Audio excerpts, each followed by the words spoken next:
for your patience. Time is 8:39 and I call this meeting to order. Do we have any excused absences? I know Director Akram will not be joining us. I believe Orlando is on his way. So, sorry. Oh, okay. Gotcha. Oh, yeah, you know what? I'm sorry. Correct. Steve, I'm mixing up some people. All right, sorry. Sorry. Okay, do I have a motion to approve the excused absences? So moved. Support. All those in favor say aye. Aye. Opposed? Motion carries. Okay, our next item is public comment on agenda items. Actually, before we get to that, I do want to give some recognition to Audrey and Rachel, our new. I definitely want to give some props to staff. Sure. Audrey and Mackenzie and Christian definitely sharing a big load to get this meeting in order. But I also wanted to introduce Rachel Gray, who's our new assistant director. So Rachel came to us on December 8th. She started. We're all feeling the benefits of her being here. And she was housed at the right place under Hello West Michigan in the talent space. And so knows a lot of the region. And we're lucky to have her. So I just wanted to introduce her. Excellent. Thank you. Welcome. Okay, any public comment on agenda items? Nope. Do you have one?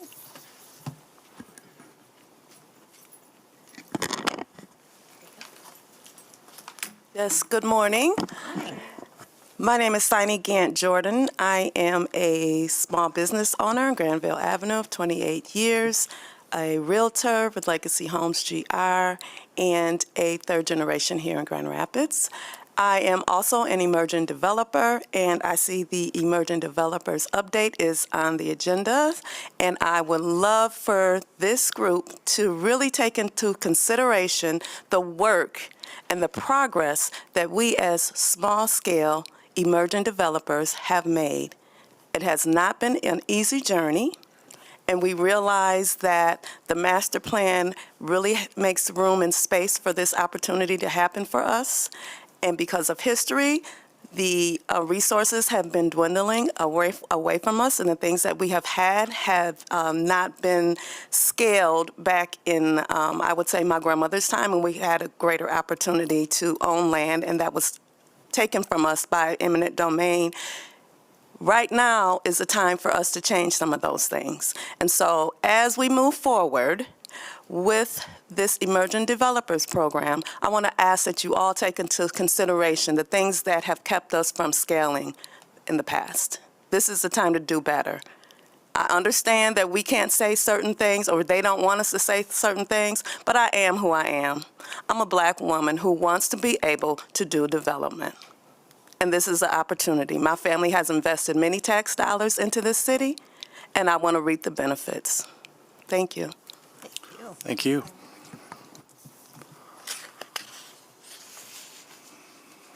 Any other comment? Okay, hearing none, we'll move on to any conflicts of interest. Okay, hearing none, we'll move on to the minutes approval from our December 3rd, 2025 meeting. Do I have a motion? So moved. Support. Any comments, edits to the minutes? Okay, all those in favor say aye. Aye. Opposed? Motion carries. Okay, next up, our interim financial statements as of December 31, 2025. Do I have a motion? So moved. Support. Are those statements not on there? They're in the packet. Yeah, go on, Trish. Good morning. Oh, no, it's fine. Yeah, the statements are in the packet as of the end of December. You can see on Statement B1 that many of the developers were reimbursed for their summer tax. If anybody has any questions, I'm happy to take them, but progressing through the year, as normal. No questions. Any other comments? No. Okay, hearing none. Thank you, Trish. Thank you. Okay, we have a motion. All those in favor say aye. Aye. Opposed? Motion carries. Okay, moving to our action items. Our first item is election of officers for the calendar year 2026. Do I have a motion? So moved. Support. Full slate. So, Sarah, I understand we may have a, We have a coup. okay, Mr. Chair. yeah, sure. Thank you. We were just chatting here, and many of you know that Lynn was on our city commission, so I was talking to her about our city commission meeting last night, and then she's now served, this is your 12th year serving on this body, as well as you were serving on the BZA. I don't know for how many years on that one. But, Lynn just mentioned, as many of us up here, I'm happy to do whatever to support this body. But if there is somebody who would like to serve, so then this year, that's her final year, can be there as support during this time. So I'd like to make an amendment to the slate to nominate Kaylee Dillard to be the vice chair Okay, and Dakota Ryle. What's your other name, Dakota? Riel. I'm sorry. I'm sorry. It was a long night. I'm sorry. As the secretary. And to keep you as the chair and Troy as the treasurer. So it was more so thinking about how this body could have just some good succession planning. Succession, So, sure. and Makes sense. both Kaylee and Dakota have served us well, and and appreciate Lynn for even bringing it up and thinking about that from a leadership perspective. So that's my amendment to the motion. okay. Any discussion on that? Do they accept? Yeah, no, we talked about it beforehand, so we're both in agreement. She didn't just make this plan up on her own, so. That's good. A little too early to spring something This like is- that on you, so. I alluded to this in one of our earlier meetings, so thank you, Lynn, for pushing this forward. Yeah. So, Thanks. Chad, any, I guess, procedural considerations here with the change, or? Okay. All right, very good. So with that change noted, I'll just read that off then. So the officers slated for calendar year 2026, Kaylee Dillard as vice chair, Dakota Reel as secretary, Troy Butler as treasurer, and myself as chair. We have a motion on the table. All those in favor say aye. Aye. Opposed? Motion carries. Okay, our next item is a resolution approving and recommending a Brownfield plan amendment for the Lake Eastbrook Apartments redevelopment project at 3538 Lake Eastbrook Boulevard Southeast. Do I have a motion? So moved. Good morning. Good to see everybody here. Glad everyone got here safely. I'm excited to bring forward this project known as the Lake Eastbrook Apartments Redevelopment Project, which is really occurring kind of on a vacant property on the East Beltline and 28th Street intersection. Anticipating 132 residential units to be added on this site, which is very exciting considering the vacant commercial use that seriously currently exists on the site. 84 one-bedroom units, 48 two-bedroom units are anticipated for this project. One-bedrooms are averaging about 600 to 725 square feet. Two-bedrooms are averaging between 957 to 1,100 square feet. This project is anticipating to be about $25 million in total project costs, $23.4 million of those being hard construction. Strong inclusion plan goals, we're seeing about 15.38% goal for this project, which is about $3.6 million out of the 23.4 in hard construction costs. So 3.85 for MBE and WBE alongside 7.69 in micro local business enterprises as well. So 5+% goal, which is great. And then ultimately this project is coming in under the Brownfield housing TIF request for tax increment financing incentive. They have about $10.63 million in eligible activity costs on this project. Department-specific activities, which are pre-approved activities at the state level, so there's going to be a phase 1 on the site. Also demolition of existing the vacant parking lot, and then the housing development activities. So they have site preparation, infrastructure improvements, a financing gap for development of the income qualified housing units. And so the income qualified housing units they're about 60 out of the 132, so it's about 45.5% of the total project that are going to be held for households that are earning 95 to 100% of area median income or less for 25 years, which is the length of the Brownfield plan and length of reimbursement. And as you can see, in the packet as well, that equates to about, so for one bedrooms, individuals that are making between $70,000 and $775 up to $74,500 is the 95 to 100% AMI range. And then for two bedrooms, monthly rental rates would be between $22.75 and $23.95, again hitting that roughly $80,000 to $85,000 income range for the length of that Brownfield plan, which is 25 years. Again, this project is going to be starting here in the summer of 2026, and delivery of the first set of units is anticipated to be by late 27, and anticipated that the project in its entirety is going to be complete by early 2028. I wanted to invite up Scott and Spencer Weirda, who have been in front of this body before, doing another project, which we're very thankful for, alongside Jared Belka as well, representing the development team, to come up and share a few words about this site and the project and why they're choosing to do some more residential housing units here in the city.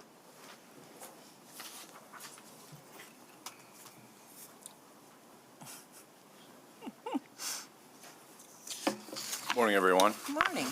They were fighting over who was going to come up, but I'll be brief and hand it over to them. I know you want to hear from them, not me. So being born and raised in Grand Rapids, this is the former site of the Orbit Room. So many younger memories at this location. So it's been underutilized for some time. I was excited when they mentioned that. I had a little trip down memory lane, but they're excited about this. Obviously, you've seen them recently with the Breton Meadows. They're excited about this program. They're targeting this entire development to really hit that area median income range for all the units. Obviously, the income qualification for 45%, a hefty number of units for a long duration, 25 years. But they were excited with the first project. Really spurred them into looking to the next one. So they have the property under contract. If all goes well, the project timeline would coincide with what Mackenzie had shared. But I'll step aside and let the development team, but happy to answer any questions regarding the plan. Thank you. Good morning, everyone. I loved that Jared just brought up the Orbit Room, because for those of us that giggled about it all know what that was. I appreciate everyone's time this morning. You did see us here last July-ish, where we brought together our first project on a site that I've personally owned for about 20 plus years, the former Family Fair at Breton and 44th. And happy to say that as a result of the approval of that, we did break ground now, so the grocery store has been demoed, and we're waiting for the thaw to get our footings and foundations in. So we're starting on the clubhouse right now while we wait for the ground to thaw a little bit. But that's kicked off, and we're very excited about it. I think I mentioned when we were here last time that Spencer at 29 is reminded me of when I was 29. He wants to be very aggressive, wants to really grow this company, really wants to impact the residential needs of the community. That was his background in Chicago, where he was working in private equity for 5 years and was involved in several thousand units. Since we've met, it's kind of one of the fun things when you realize your son. We're all proud of our kids, but you realize he's also very talented. And so it's given me the investment confidence that we want to continue down this path. And this particular site, for those that I've been in the shopping center world for quite a while, most recent projects that you'd be aware of, maybe Breton Village or Gaslight Village in East Grand Rapids and a number of others. But being in the shopping center world, it's kind of paid my attention to where the parking ratios and things like that were really high for years and years. It does create some opportunities for us to look at these seas of asphalt and say what else could be there. The grocery store is a perfect example on the first site. And then this particular site, laughing at just like you did at what used to be there, and thought there's got to be something better there. And what a great reuse of asphalt. And we were able to, it's a national REIT that owns the property now. I think maybe you guys know, it's traded hands a few times in the last several years. But it was a group that we were able to connect with, speak the same language, I guess, so to speak, from years of doing shopping centers. And they loved the idea. We approached them and just said, hey, what do you guys think about this? The old site was three acres or so. About 3 acres. We needed a little more to really kind of get the scale. You know, we've benchmarked. Generally want to be closer to 150 units is our minimum. This one's 132. It was the max we could get to make the property work and still their parking ratios with their clients. But we considered it a really exciting opportunity. There's a lot of older product around there, particularly on the north side of Lake Eastbrook. And we think this is going to be an outstanding site for what this is.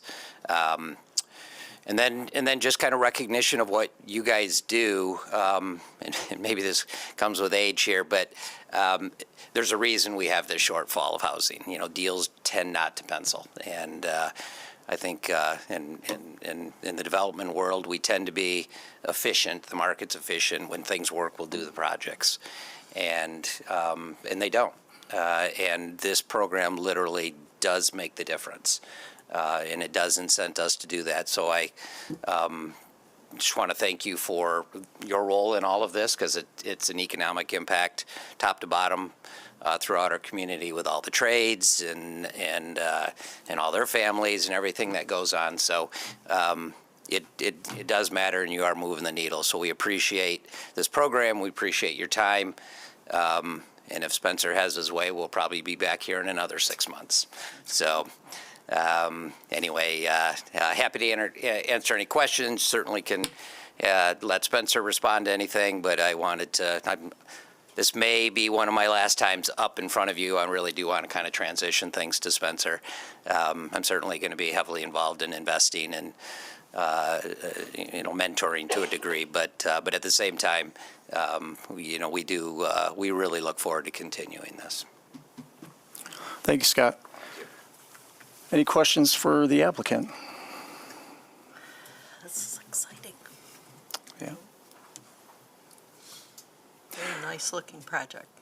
agreed. It really is. How long has the orbit room been vacant? The last, I remember dropping my nephew off there about, 20 years ago maybe, but.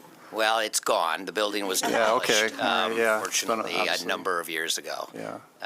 But we have it under contract right now, the site, so we're hoping to close in April on this, pending, all the approvals and things like that. But we'll close in April. You'll note that the building has some similarities, and we'll kind of work on some of those. But the difference, what you'd see between 4325 Breton, that site, and this one is, again, 168 versus 132 units. But this one, we're going for a little different mix. We have some more 36-unit buildings, which allows more one-bedrooms. The other project was 50-50, 1 and 2 bedrooms. By going to the 36, site configuration certainly has a lot to do with that in size. But we also want to kind of address the more needs of some of the one bedrooms that we think is probably going to be a little higher demand in this particular quadrant. And so we went to this design with the 36-unit buildings. Makes sense. Okay, hearing no other comments. Thank you, Scott. Appreciate the presentation. All right, we have a motion on the table. All those in favor say aye. Hi. Opposed? Motion carries. Our next action item is a resolution approving and recommending a Brownfield plan amendment for the Knapp Hills redevelopment project at 270 Dean Lake Avenue Northeast. It's noted northwest, but I think that's It's northeast. northeast. Kyle pointed that out. Apologies for the typo. Do I have a motion? So moved. Support. Kenzie? Hello again. Bringing forward another multifamily residential development of mostly vacant property that's located at 2070 Dean Lake Avenue Northeast. This particular property used to have a home on the site that years ago was demolished, and so the only remaining piece of property dwelling unit that's on the property is an old pole barn, right? So that's going to be the demolition for this site. The rest of the site is vacant land that they will be infilling to add 38 multifamily townhomes. There are going to be 20 two-bedroom units that are averaging 1,300 square feet, and then 18 three-bedroom units that are averaging just around 1,500 square feet. They will have adjoining 1- and 2-stall garages, which is great, and the project itself is going to anticipate 8 4-unit buildings and then 1 6-unit building. So it's kind of hard to visualize, but that's how many different townhome properties are going to be on that site. $12.3 million in total project costs, and about 9.25 of that being hard construction. There is a roughly 22% of their inclusion plan goal for this project, and which amounts to about just under 2.5 million of the 9.25 in hard construction costs. So they're shooting for roughly 10%. Minority business enterprises, micro local business enterprises, and then about 2% of women business entrepreneurship. The Brownfield Housing TIF for this project as well, they have about $2 million, just under $2.1 million in eligible activity costs that are being requested for reimbursement. Again, demolition being a piece of it. Housing development activities, which under that qualifies site preparation, infrastructure improvements, and potential rent loss for income qualified units. They are, the length of this Brownfield plan is approximately 17 years, and so the length of the reimbursement on this plan is 12, with the last 5 being for coming to the local Brownfield revolving fund. So these units will be income qualified for 12 years. 8 residential units that are going to be earning 100% of area median income or less here in Kent County. The potential rent loss specifically, housing eligible activity is valued at just under $600,000 over the 12-year period, and anticipated to be starting construction in early 2026, with anticipated project completion by early 2027. I know Ryan Wheeler was anticipating to be here, and Jared Belka, is he? Awesome. Yeah. Great. Good to see you. I'll invite you up to share a few words just about the project and kind of what you're excited about this, and we'll offer it up for questions. Thanks, Mackenzie. I'll be brief and let Ryan talk. He got stuck in the same traffic I did, but I just beat him here a little bit. But this is a unique one. Obviously, these are some larger units, with the 2- and 3-bedroom options, which are great. This is a great little infill corner here with an underutilized lot. The units themselves, I'll speak from personal experience because I bought one years ago that his dad had built. They've got this dialed in. They do a great job.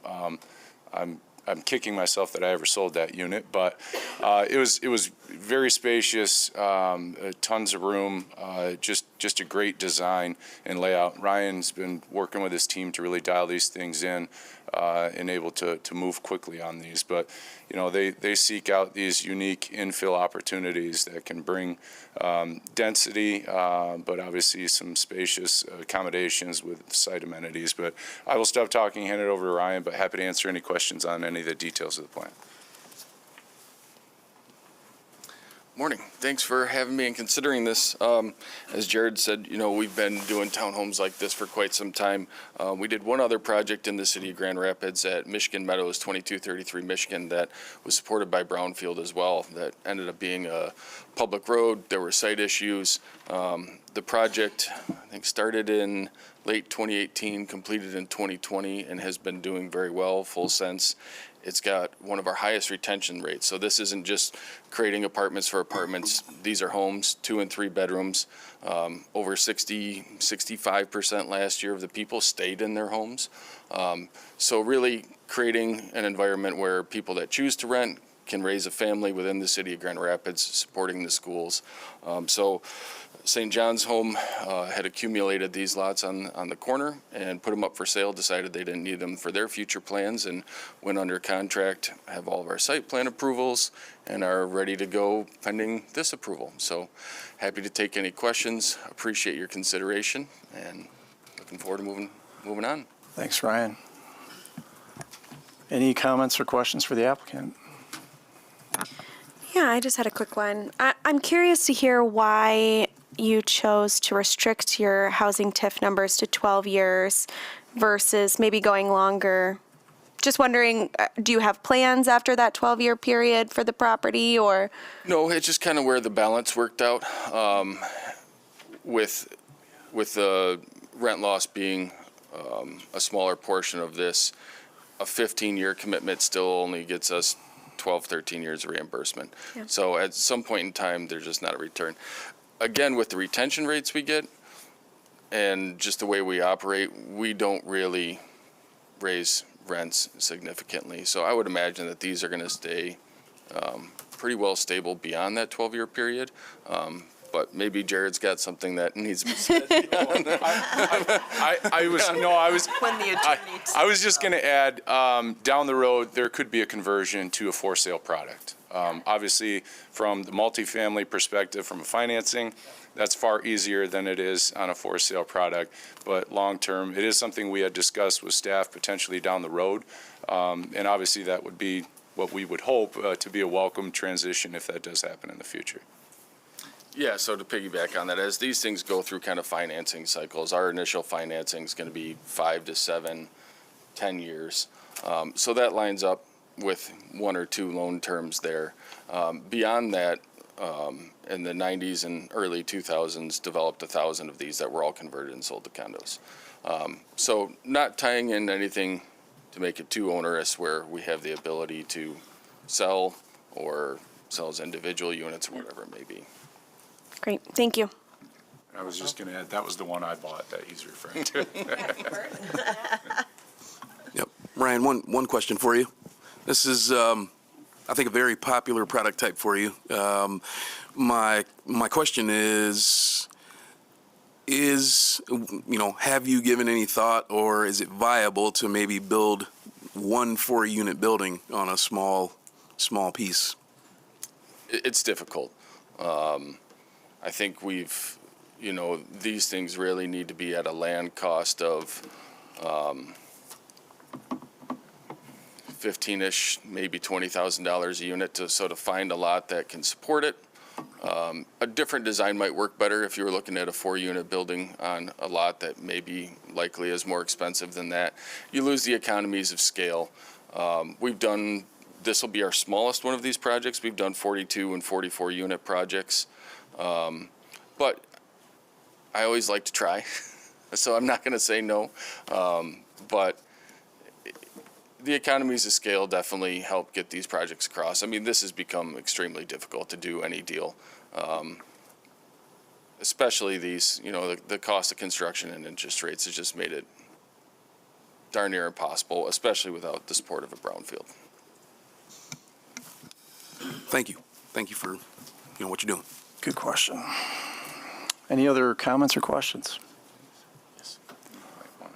Yeah, unit mix, the 20 of them being 2 bedrooms, 18 3-bedrooms. 3 of the buildings, just due to the grades, have basements, so one's a view-out basement, 2 of them are walkouts. So we always make that determination just based on the fact that the land drops off. Finished, unfinished, we've done both, but the commitment here is for 4 2-bedrooms and 4 3-bedrooms in whatever configuration. Thank you, Ryan. I just had a thing I missed. Sorry, not for you. I was going to say, Jared, I just wanted to the housing TIF financing calculation you included in this one. Just wanted to highlight how much I appreciated that you showed both the 120% AMI calculation and the MSHDA control rent, the differences there, as well as included the utility allowance. Noticing that that's a little different from the last housing TIF request that came through, I do think it paints a more clear picture for, I think, our team. So just highlighting that, I appreciate it. Yeah, no, So. thank you. Thank you, I appreciate that. Okay, we have a motion on the table. All those in favor say Can aye. I, real quick, Oh, sure. can I just point out, the legal description of the eligible property has southeast. I want to make sure that's not an issue, as it's an attachment to the amendment. So it says southeast instead of northeast. Yeah. Well, yeah, on the I'm around a few On quadrants the- here. staff page, it says northwest, but then on the legal description. So I didn't know if that impacted. That's on the last one. It's on figure 2, description of eligible property. Each of the addresses are listed as southeast. I don't think that address exists, so it probably won't be an issue, but just in case.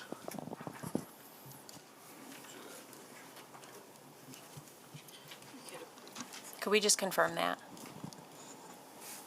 What's northeast? I know it's northeast. Yeah. Yeah. That should be northeast. It's a brand new legal description. Yeah. Buying the parcels. I don't know. Was this the latest one that I had sent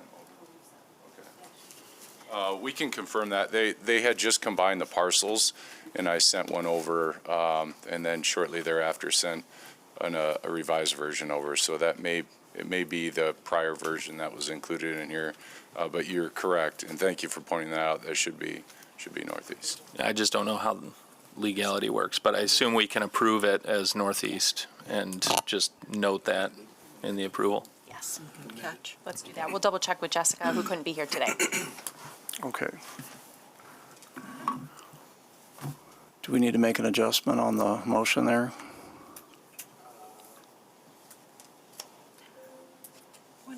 I think we should just annotate it, Jeff, Yeah, or Chair. I think please. just keep it simple, right? Okay. Okay, with the notation of northeast for this address at Dean Lake Avenue, we still have a motion on the table, so all those in favor say aye. Aye. Opposed? Aye. Motion carries. Thank you. Okay, our next item is an activity report for the Brownfield Redevelopment Authority's Environmental Site Assessment Program for January 2026. Do I have a motion? So moved. Kenzie? Hello. Excited to bring forward 2 different projects or applications that were received since the November BRA report that was provided to you all. First project is going to be located at 1590 Madison Avenue Southeast. Jesse Zamudio is the developer for this particular project and anticipates that the final use of this property will be a community-centered sports, leadership, and entrepreneurial hub, a high-quality, safe, and accessible facility to support youth and families and local organizations in the Madison Square Business District. So the Limitless Arena is going to be the name of this particular business that's going to go in there, which is a multifunctional indoor training and community development facility as described.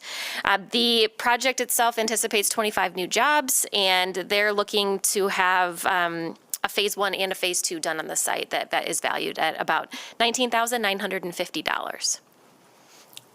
And then the second project is located at 2450 7th Street Northwest, and so there's an anticipated 40 to 60 unit townhome project on the site. Adam Rogalski has site control of the property and is anticipating doing a development there.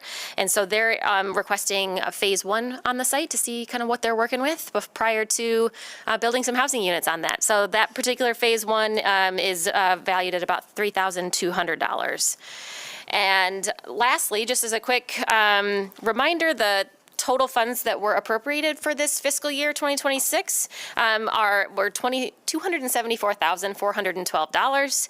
And as shown in the attached report, we have appropriated about $90,650 of that total, leaving us with about $183,762 left for the fiscal year. So between now and June 30th. So definitely quite a bit to utilize here between then. So we encourage applications, and if you know people, make sure that they know that there's quite a bit left in this fund. So happy to take any questions. Thank you, Mackenzie. Can you just confirm, am I having deja vu? Is Adam also the 7th Street site an emerging developer site, or no? So Adam came from a previous project, so the Powers Place project. Got it. Yes, but yes. Okay. An emerging developer. Well, great. Love to see Yeah, more return development. folks. Yeah, Great. thanks for mentioning that.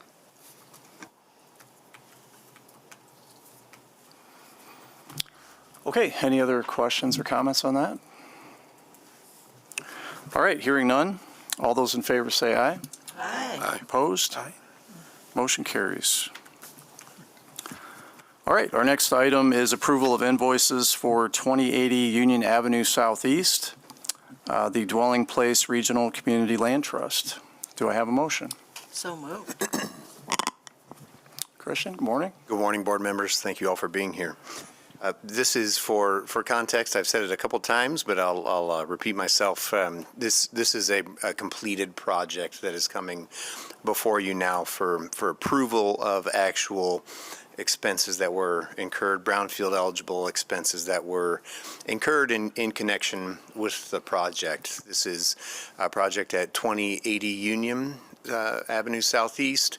I recall this with, and James Lewis with Pinnacle Instruction. I'll invite you up if you wouldn't mind coming up.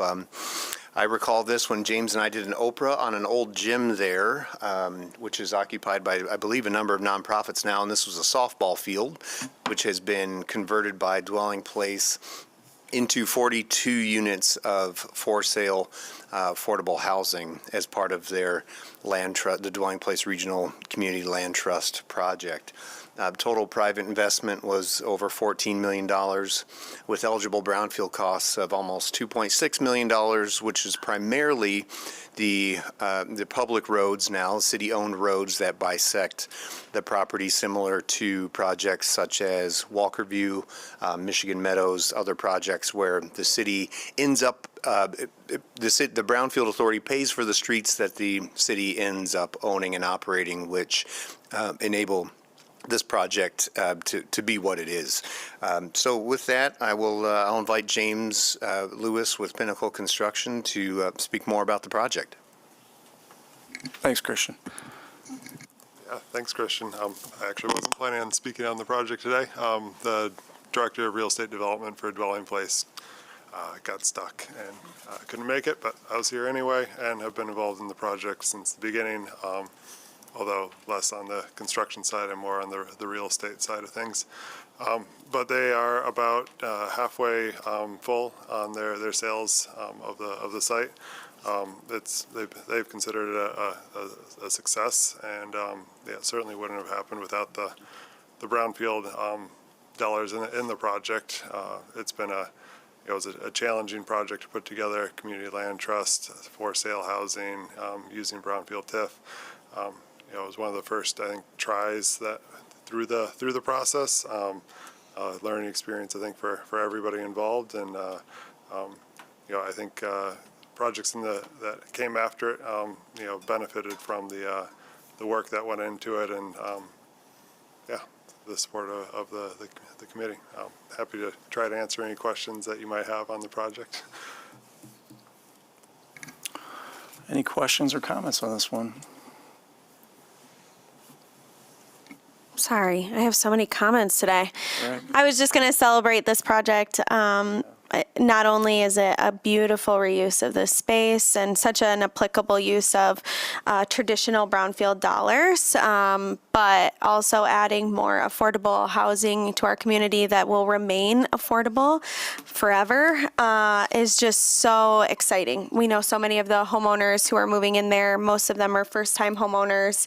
And so just excited and want to celebrate Dwelling Place's success and also the city's important involvement in that type of development work. Well said. Any other comments?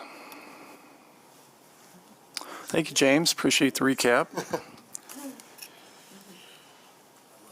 We good, Christian? Right, thank you. Was there a vote? I'm sorry. No. Oh, okay. So, okay, we have a motion on the table. All those in favor say aye. Aye. Opposed? Motion carries. Thank you all very much. Yeah. Great project. Okay, next up, we have a presentation on our emerging developer program. Kenzie? Hey, here we go.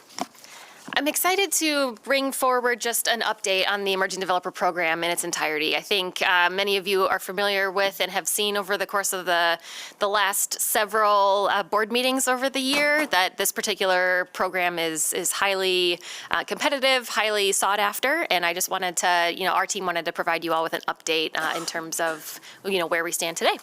And just kind of the overview and overarching, goal of this particular program, which was brought on back in 2023, is focused on providing support to new and emerging developers that are experiencing those pre-development expenses. Getting you to site plan approval is really the intent of this program. And mixed-use projects, multifamily projects, those are considered high priority for this particular program. And, it's really part of the BRA in our program to really kind of help offset a lot of the blighted, functionally obsolete properties within the city. And then again, encouraging new faces into the real estate development pipeline. This particular program also aims to address the bridge to our future master plan and the economic development and mobility strategic plan. That is a lot. Really, ultimately, by making the economic development services available to first-time real estate developers, supporting brownfield remediation and redevelopment efforts broadly, and helping support small-scale development through training and mentorship activities. Just a quick overview as well on kind of what the grant can be used for. So as I mentioned before, really pre-development activities that are getting a project to site plan approval. So any of the site planning activities that have to happen, environmental site assessments are also included, survey work, architectural services, so the designs and the drawings that take place, and same thing for engineering services as well. What it cannot fund are legal fees, financing fees, market studies, application fees, or anything, those fees that are associated with getting site plan approval, and any pre-development expense that was incurred over a year ago. So anything that's under a year old is eligible, but outside of that, we wouldn't look to support that. To be an emerging developer, to qualify as an emerging developer for this particular program really is a person that has limited experience in the development and redevelopment of real estate, who is being supported by a network of more experienced development professionals, or has gone through an organized program that's been designed to support first-time and less experienced developers. And then also as part of that, as I mentioned, they can be working alongside an experienced developer or a development company, or have gone through and sort of, graduated through a program that supports their efforts for redevelopment. And as a part of the application, we require a description of their proposed future project, and then they would submit then a scope of work that outlines those pre-development expenses that they would be requesting to be reimbursed after approval.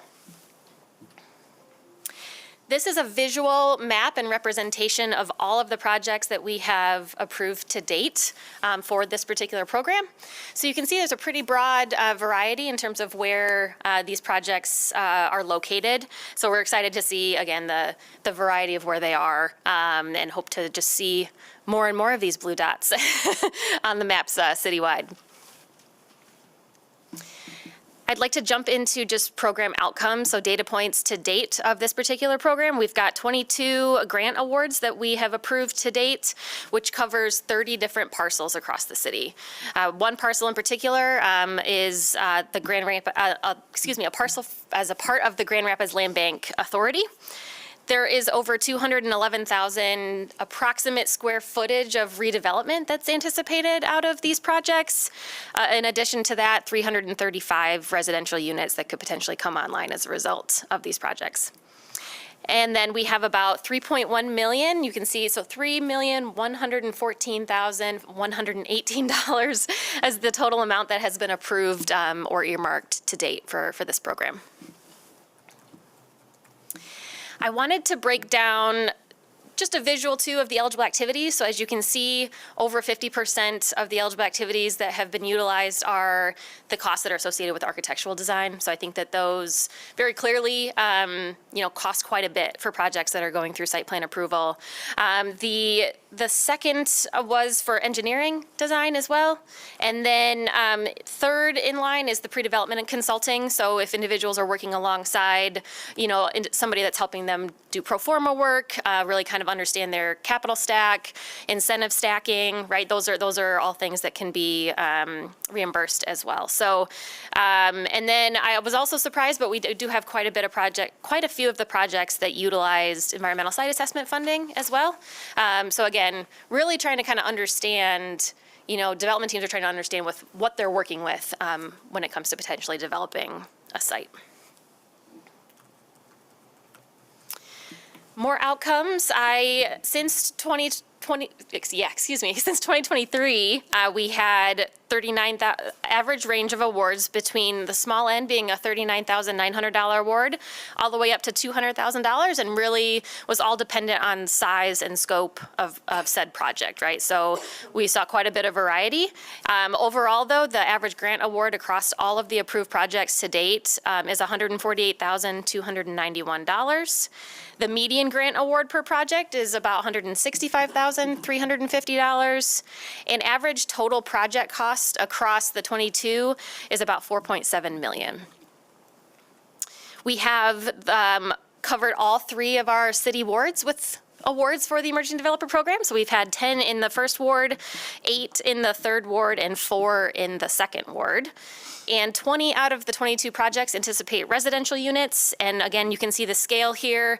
Everything, the smallest would be a 2 unit all the way up to 52 units. So averaging about 15.2 units across the entirety of projects that were awarded.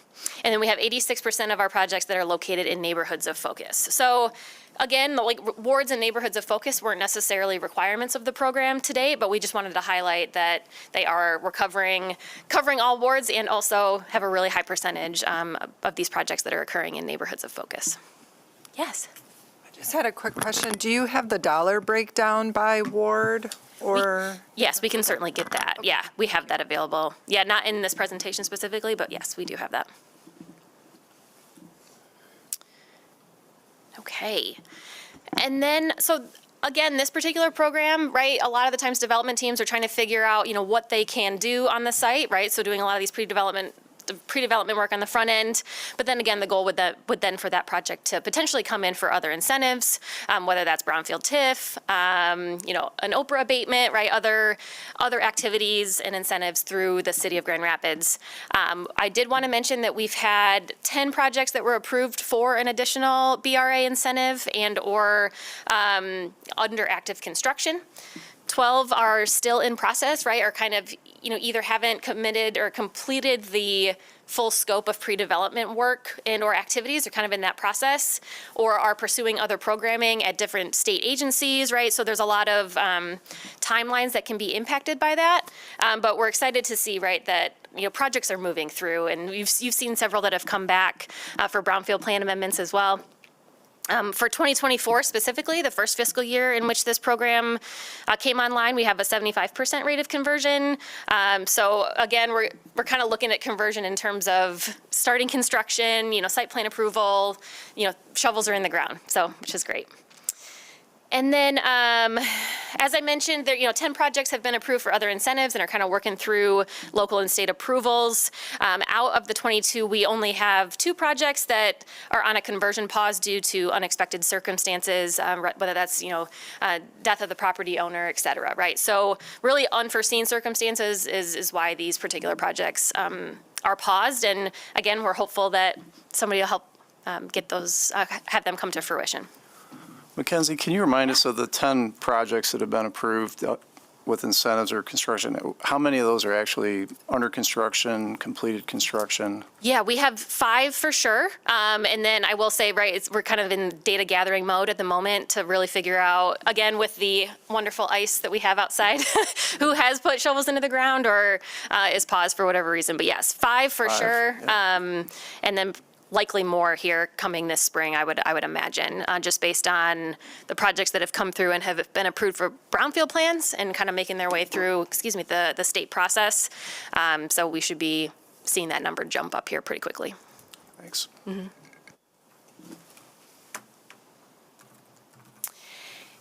Also, really why we're here too is to kind of highlight again the excitement around this program, the growth of this program. We've had 11 applications that were approved in fiscal year 2025, totaling $1.6 million. As you might remember, at the December meeting, we had 5, right? So we really saw a ramp up in not only applications but requests, like all at the same time. We have currently 13 applications that are submitted or in queue to date for fiscal year 2026, which represents roughly $2.4 million in potential funding requests, with about 6 months that is remaining in the fiscal year. So the rubber's kind of meeting the road in terms of what we have to work with financially, and also just the amount of need, quite frankly, from projects citywide. So we have, as you can see here, just visually, right, fiscal 2024, we approved $275,000 roughly. Fiscal year 2025, $1.6 million. Fiscal year 2026 approvals for the first 6 months of the fiscal year is about 1.3, and then again, kind of what we would see coming in potentially for the last 6 months is about 2.4 million. So it's just gonna, my guess is, I'm no, statistician or anything like that, but I'm gonna guess it's just gonna keep going up just based on the conversations that our team is having out in the field. There's a lot of excitement around the program itself, and how to potentially, serve our emerging developers. So really, we also wanted to provide, recommended next steps from staff's perspective, and also, share this with the board as well. Really, given the amount that has been requested to date and what we have to work with for the remainder of the fiscal year, our goal would be to retain existing applications and ultimately evaluate the best methods to, achieve goals of equitable access and improve conversions of development. Really refine potentially the program guidelines and, evaluate the projects that we've approved to date, the 22 that we've approved to date, to ensure that we're achieving program results and help cultivate more deals. We also will be planning to go through the budget process to really, establish a dollar amount that can be associated to this program specifically. As you saw previously in my presentation, right, the environmental site assessment program statutorily has a 20% allocation, and then we have other buckets of funding for our local Brownfield revolving fund, emerging developers, affordable home ownership, and special projects. And so the emerging developer bucket this particular year really has utilized the LBRF funding to date. So taking the time to try and figure out how maybe, we could potentially allocate certain dollars for this particular program here moving forward. And then ultimately to then develop a timeline and a process to release a future application announcement and all the data and the details that come with that. So I will leave.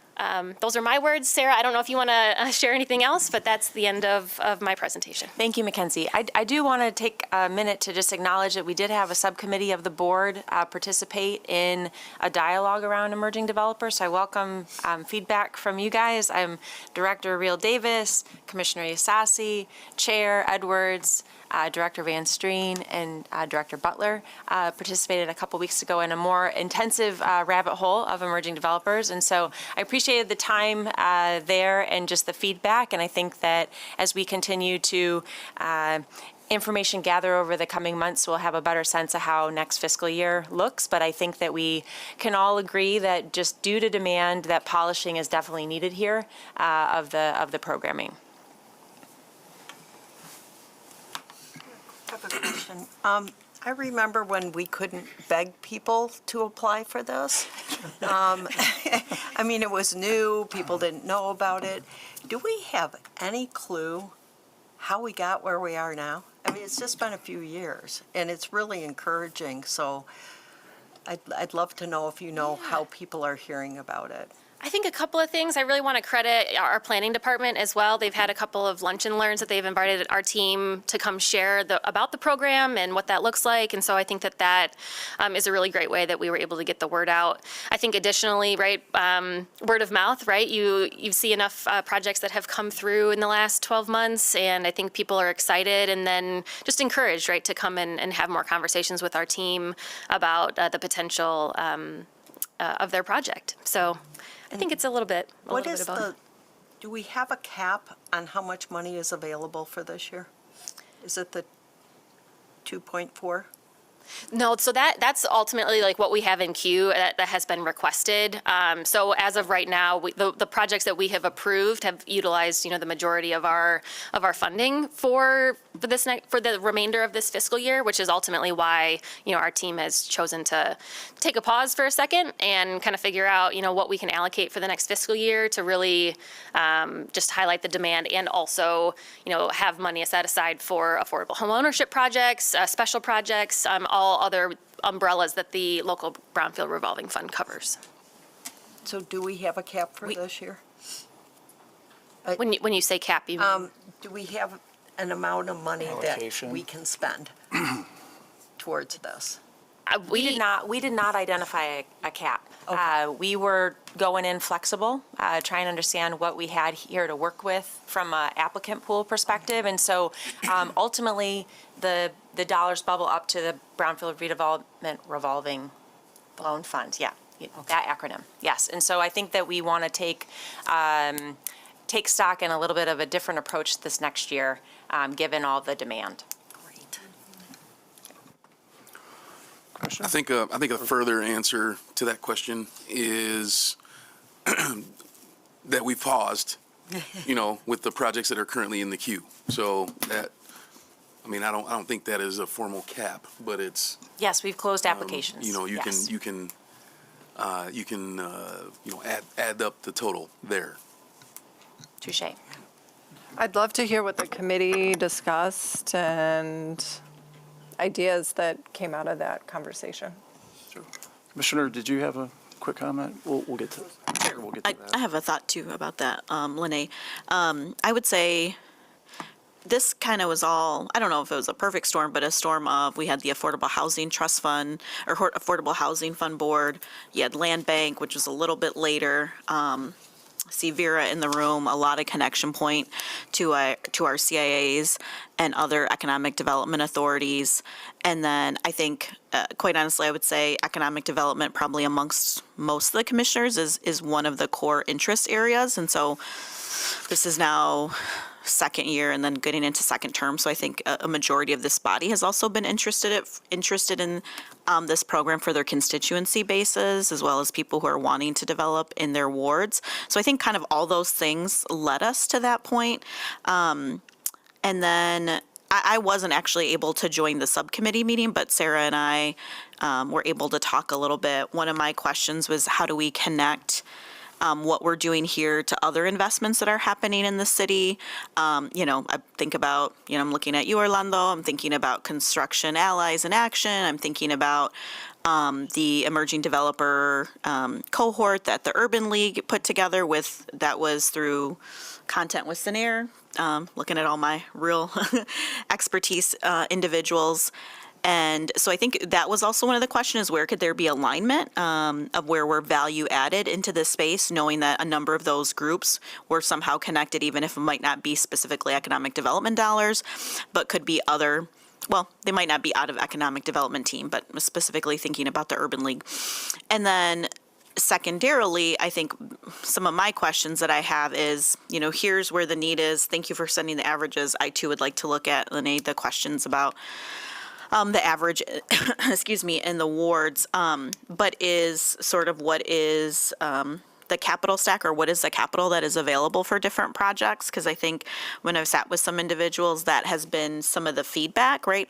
And I think much like many city things, this isn't intended to fund the entire project, but how do we connect all these pieces together? So I would say that was some of the feedback that I had. The feedback I had is, my colleagues are like, we're chomping at the bit. When is this going to open again? So this is definitely, thank you, Sarah McKenzie and team for, I think we started talking about this. We said we knew we needed to take a little bit more evaluation. But this is definitely of an interest area as we move forward. And then knowing that, again, like the land bank and different zoning things are going to be coming forward. So it's kind of all lining up. But those were the two things I would say is the general financing and what is available. Because to your point, like where's the project at? What are some stalling pieces? Are there any barriers? Are we investing in something, but then maybe down the road, something else isn't going to pencil? So I would say those were the things that we talked about, Ms. Renero. Thanks. Thank you, Commissioner. And for not having attended the committee meeting, it's a pretty good recap. Well, I met with you that day too, so I would say, right? We had a little subcommittee too. Yeah. Well, I'd just like to say as succinctly as possible, yes, this has been an extremely successful program. There are limited funds available in the LBRF. And I do think it's important to recognize that the source of that funding are all of these fantastic brownfield projects that we've had over the years and that last 5 years of capture, right? So it really truly is a cycle where, year after year, we're going to see additional funds getting deposited from those projects into the source from which emerging developer grants can be awarded. But yeah, I think to Sarah's comment as well, it was a time for us to reflect and fine tune and really, establish some clarity around, why are we doing this? What are we doing and how are we doing it? And what are some ways that we can do this better, recognizing not only do we have restrictions with or limitations on available funding, but there are limits to what staff can get done in a given day, right? So we don't want to make this more cumbersome. We don't want to add more process than necessary, but we definitely recognize that the procedure to date could stand to have some improvement. I think we've primarily operated on a first come, first served basis. I think we have an opportunity to probably engage a little more on the front end with our applicants and as Director Real Davis had pointed out at the meeting, and Commissioner Usasi, that we do have other partners in the community that we regularly engage with that could be other sources to help support the overall effort that the emerging developer is making.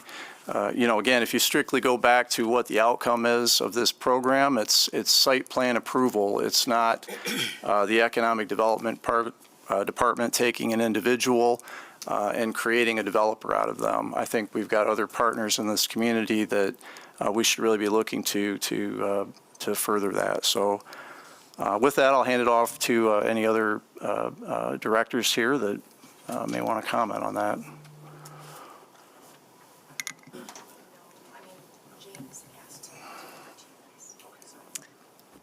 I'll just make a quick comment that I'm excited about the opportunity to be involved in this next step, to reevaluate things, to make sure that folks who engage in this process kind of get the support, right, and that we're allowed and kind of redefine how we prioritize folks in our neighborhood who kind of are involved in this process. So I'm excited to work with our neighbors and do those things. And I just think it's always good to be successful and then be like, hey, let's also make sure we're meeting neighbor needs and the needs of this team, right?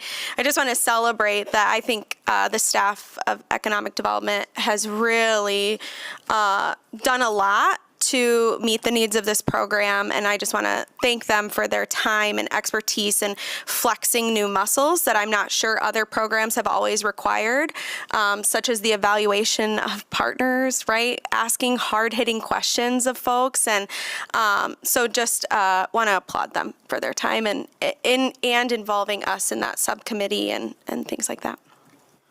Director Wells, did you have a? Yeah, thank you. I appreciate this body and all the time you spent meeting on this and coming up with some overall recommended next steps and all the analysis of the program. It's such a wonderful program. I was just observing, kind of looking at how much we spend in the different buckets. And I know that we, as a community, have put some effort into those pre-approved housing plans that already have their architecture done. So I think in the spirit of what Commissioner Asasi mentioned with the alignment of the value added connections, how can we look to the value added with, identifying projects that can utilize those pre-approved plans. And so maybe some of the costs for site planning go down. We could leverage those that have already been provided.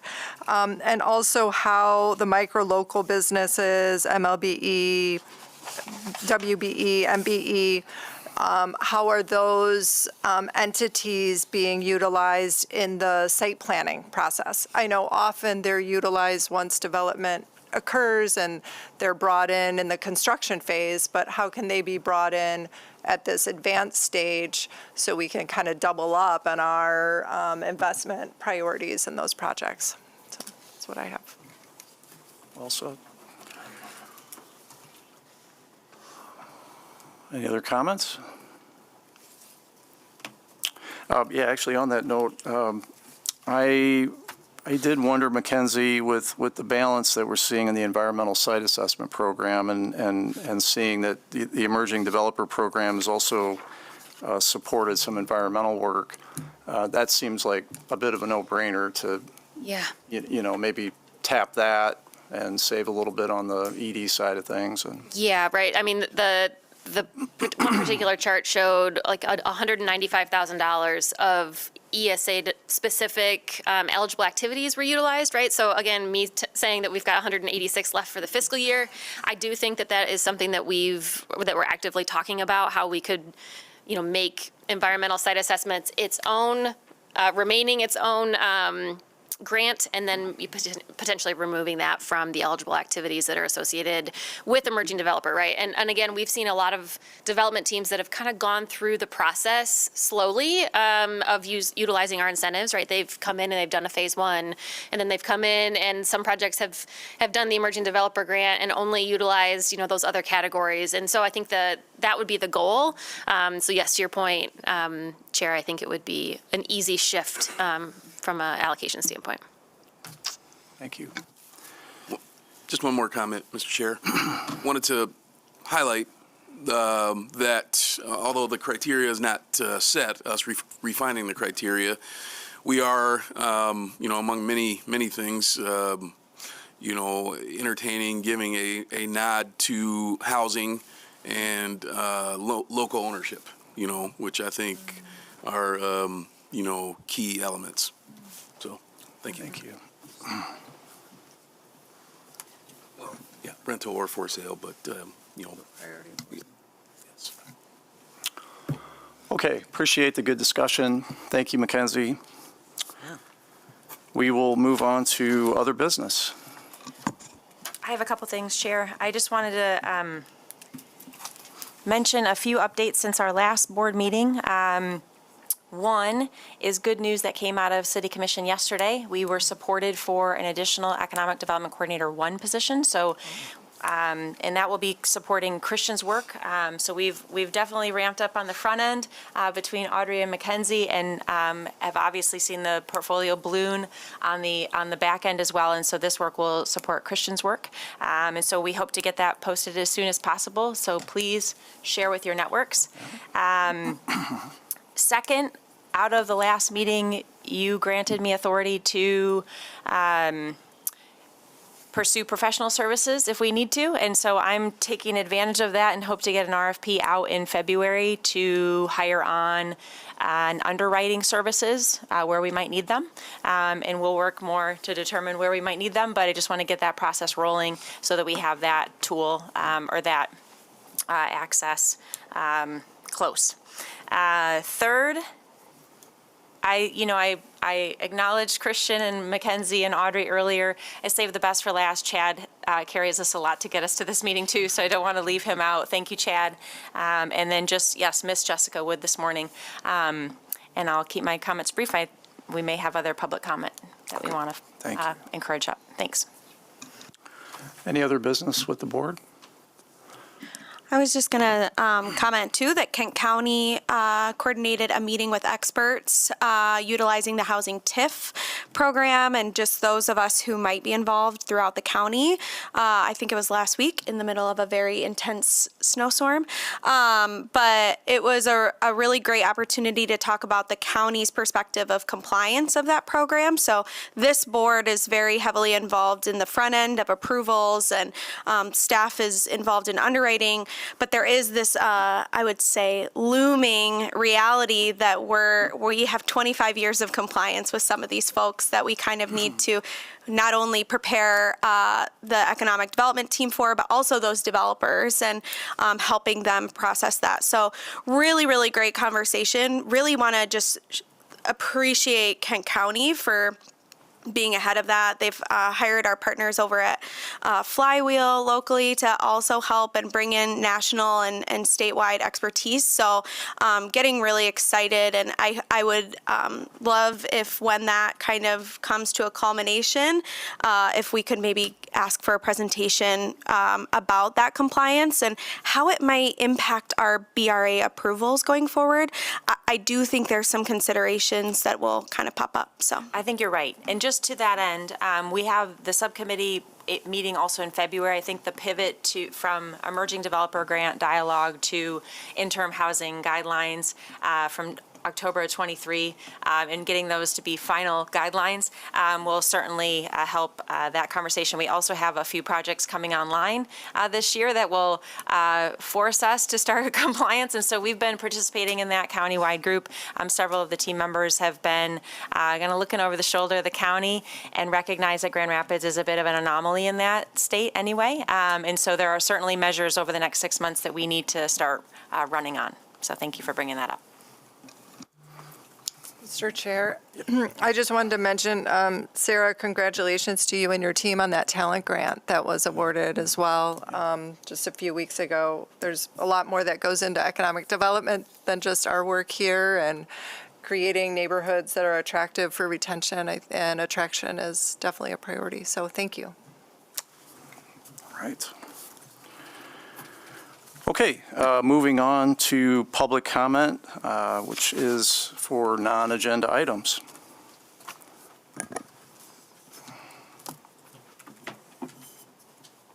Good morning. My name is Nathan Miller. Thanks. I completed my emerging developer grant application in October and submitted the final materials by the deadline to appear on your December agenda, but was informed the program was paused immediately. I tuned into December's meeting expecting discussion about the program's future, and instead 5 additional grants were awarded with no mention of applications like mine. I'm certainly not claiming entitlement. That's your decision, but pending applications do deserve resolution. I've worked on small infill projects in Grand Rapids for a decade, remodels, duplexes, and ADUs. My goal is exactly what this program was designed for, which is helping developers reach the next level. My project is 24 units at MLK and Lafayette in the 3rd Ward. It requires rezoning, merging with the land bank property, environmental remediation in order to be feasible. ICCF said that they wouldn't touch it because of the contamination. I identified this site specifically to align with the program goals and scale over the last year, which might help explain why you're seeing an influx of applications, because it takes time to assemble projects. When Commissioner Goey originally told me about this program, I networked with the Wheeler Development Group to provide experienced developer support and mentor me through a project of this scale, as the program's intent is to grow developer capabilities, not simply hire out one of the big companies to build it for you. My request was $8,000 per unit, which is modest compared to the program's $4,000 to $25,000 a unit range. The mayor often says that the city shouldn't fund projects that would happen anyway. This isn't one of those projects. Without this grant, I'll likely exit the deal and develop elsewhere at a smaller scale with much less risk. That's disappointing to me and counterproductive to the city. Since last November, when the program paused, all progress has stopped. Rezoning takes 3 to 6 months, and I'm burning through my 1-year option period on the land bank parcel. As you decide the future, I have 3 requests. First, clarify emerging developer. If it means someone brand new, they'll likely need to hire an experienced developer, which is fine, but it's not growing the city's developer capacity. It turns your grant into a demand-based subsidy. If it's for people more like me, moving, trying to get onto bigger things, that's different, but the ambiguity is confusing. The current program appears to favor larger projects. A 24-unit might have $100,000 plus in architecture alone, while a single-family pre-construction might total less than $10,000 in aggregate. Second, consider the grant funding's sustainability and ROI. Developers with some track record tend to complete projects successfully and generate brownfield fees that replenish the fund. My project will require brownfield funding, meaning it would directly contribute to sustaining the program in the future. Third, preserve momentum. Did you know that 95% of a rocket's mass at liftoff is fuel? The Economic Development Office has spent a year building momentum for this program. In a city with a severe housing shortage, this has been the only substantial program increasing housing production in the last year. Pausing it wastes that velocity and teaches developers that goalposts move even when you follow the rules. Please decide quickly. The uncertainty is killing projects in the pipeline, and please handle fairly those of us who are working through our applications in good faith before the pause. I heard real disconnect at December's meeting. The board discussed retroactively increasing benefits if the program change was beneficial to applications. The staff seemed focused on suspending or reducing the program. So thank you for your consideration. I appreciate it. Thank you. Thank you for your comments.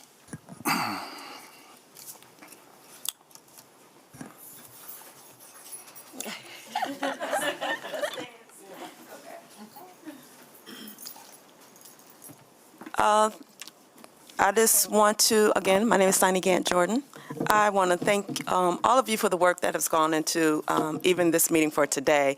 And special shout out to Mackenzie and to Sarah, and you know, the work that they have put into this program for emerging developers. And I know it hasn't been easy because it can be very difficult when you work with people that have been discouraged from doing development, such as myself. And I know you've heard from us, so thank you. I would be remiss not to state that this program started 5 years ago, a conversation when we were trying to do development. And this started with a conversation with Jano. And it was not even called emerging developers. That, I want to say, that came from us. That was community that said this. So we helped build this program. And when Sarah came along, she picked it right up. So thank you for that, because we thought it was going to get dropped. And we put a lot of work into trying to design this program to help people such as myself begin to learn development. And I get it. It could have been done, differently, but we had to start somewhere. So thank you all for putting your time and energy into it. And those small meetings behind the wall that's been happening that I, been hearing about, I know a lot of good came out of them because we're seeing progress. So thank you for that so much. The other thing I want to mention is that we see larger developers, such as the one that was here earlier with his son handing down, showing him the way. That is what we want to do. But without these programs, we will never get there. Again, this goes back to historical things that have happened, and I will be redundant in saying that I get it, but it needs to be said over and over again until you get it, because we want change, and this program is going to help. Not the developers that have been doing it over and over and showing their kids, but, let us start somewhere so we can begin to build that legacy. That is what we want for our children too. Do you get it? Do you understand what I'm saying? Because legacy is not leased. It's an ownership. And that's what we want. We want to be able to do these things. So, again, you strong bones, girl. I know I've been giving you hell, so thank you. Thank you, Ms. Davis.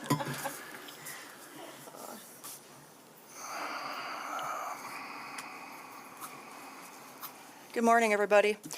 My name is Carrie Hamrick, and I work with a local development company called Sella Building Company.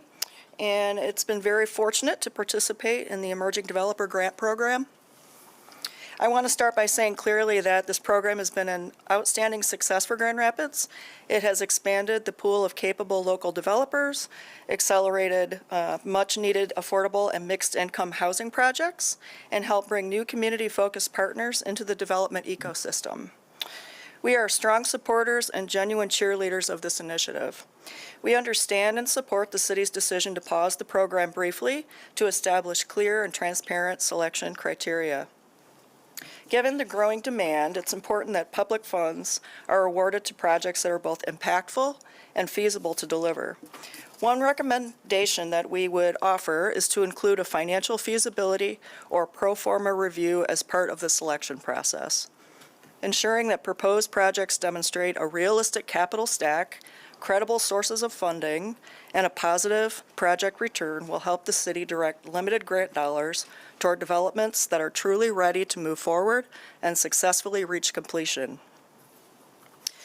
This protects public investment, reduces project risk, and increases the likelihood that awarded projects actually deliver the housing the community needs most.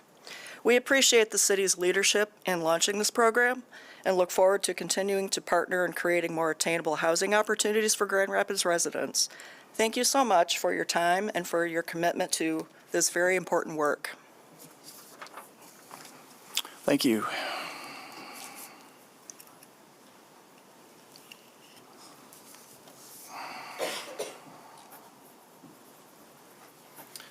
Ryan Wheeler also commenting on the Emerging Developer Program. I agree with what everybody's said here. I've not been involved in this yet, but I've had the opportunity through family to get into development, and I'm at a point where I've had a half a dozen or more people reach out, and this is a great opportunity for us to give back. Bring in the experience that it takes a long time to learn all that you need to know to develop successful projects.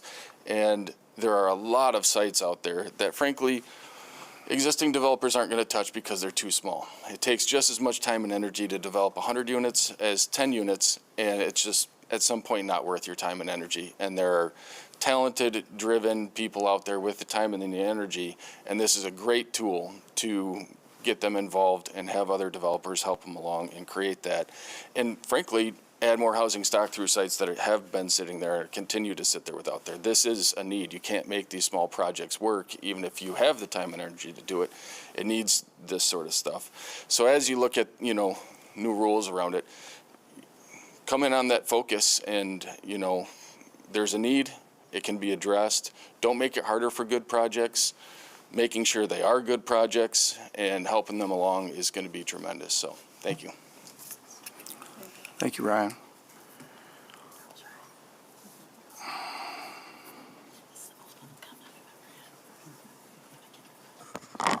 Hi, James Lewis, Pinnacle Construction Group, Director of Real Estate Development. You all have a letter from me that I spent some time on, so I'm not going to go over everything in that letter today. But there's been some fantastic public comment here on the program, and I just highlight that I think it's been an outstanding success. It's delivering the types of projects that I think the city wants for emerging developers, for infill development, kinds of projects that Wheeler or us wouldn't take a look at. They don't make a lot of sense for us, but they're fantastic starter projects for emerging developers. One of the people we have supported, our companies we've supported, Southtown Lofts, just achieved occupancy a couple months ago. I think it's one of the first projects through the Emerging Developer Program. It really wouldn't have been possible without a pilot version of the Emerging Developer Program. They got funded through the Michigan Municipal League to fund architecture and engineering, come up with the idea to then spend a couple of years putting together a capital stack, a miracle of a project, $5 million investment, successful. My only, challenge or critique of the program is I think it needs a little more underwriting support, and I'm encouraged to hear that you're looking at providing some of that underwriting support to the developers and making sure that realistic projects are coming through the program, and that you're not funding projects that are, I guess, providing false hope, I guess, to, developers, right? That they have a reasonable shot of getting to the finish line. All right, these are going to be very challenging projects, and many of them will be applying for other sources of grant funding, and they have no control over that grant funding. So you're really de-risking that for them, for people who couldn't, put, tens to hundreds of thousands of dollars on the line to apply for something that has a lot of risk involved in it. So I encourage you to keep the project or the program open. I think it's going to pay dividends down the line for the city. I think it's getting money into communities that don't normally get these kind of investment dollars, and it's a great use of the local Brownfield revolving fund. So thank you for all your efforts. Thanks, James. I do just want to quickly reiterate and really picking up on the comments from Ms. Jordan and Ryan, thank you for sharing that perspective, because I do think we need to be very clear that the city's role in this program is not to take on the entire mentorship, the entire putting the capital stack together, the entire process of development. We need private partners like James and Ryan and others that we can direct these applicants to that have access to capital, that have those relationships that can help make the difference in a go or a no-go on some of these smaller projects. So, again, I think it's easy to maybe get swept up in a lot of the I guess the emotion, frankly, of, we want to make a difference. We want to help these things be successful, but we do have limits. And I do feel it's important that we kind of walk the line of exactly what the city's role is in this program, and know, as you've heard today, that we are very focused on sustaining this program. And we're going to do everything we can to make sure that it's appropriately and fairly administered. So thank you again for all those comments, and we're looking forward to working with you down the road. So, Ms. Jordan, sure. Can you come up here, Simon? Yeah, please, you're free to come on back. Won't be official. I'm sorry about that. So I just want to say that the flywheel training, the incremental development is going to be very key as well. I think that's very important, and we took that several years ago when we did the Silver Line. So I think that if that opportunity is somehow tied to some of this, I think that that could be a great benefit for those who want to hold on to their properties, because people are walking away from their properties or losing their properties by the ton due to what's happening in our city. So thank you. Okay. Good conversation. All right, hearing no other public comment, I adjourn the meeting. Thanks so much.